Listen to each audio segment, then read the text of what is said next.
Hi everyone. In today's video, we'll explore a fun English conversation to help improve your listening skills. Join Alice and Emma as they talk about their future goals. This video is divided into two simple steps. Step 1. Listening practice with the conversation.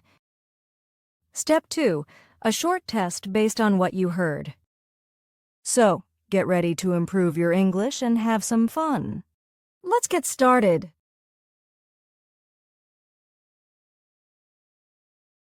Hi, Alice.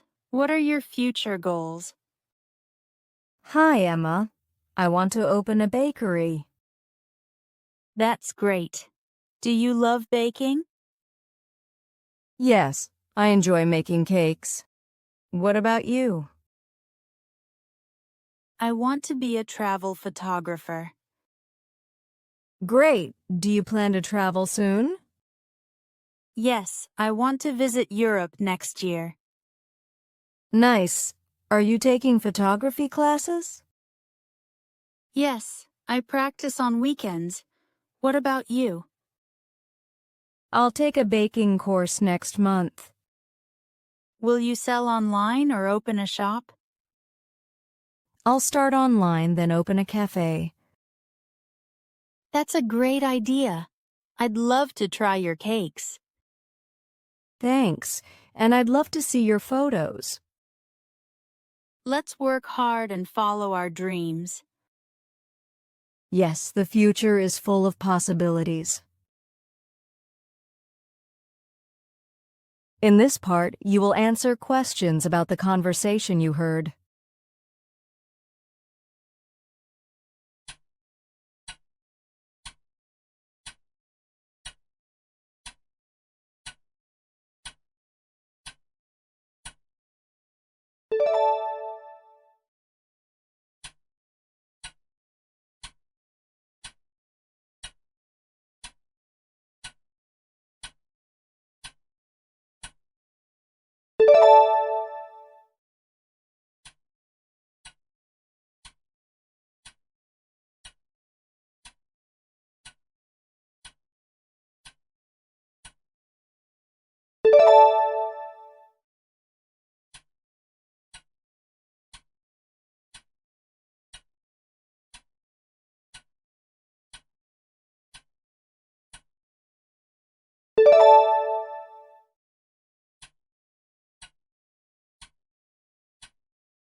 Thank you for watching. Don't forget to like, share, and subscribe for more English lessons. See you in the next video. Happy learning!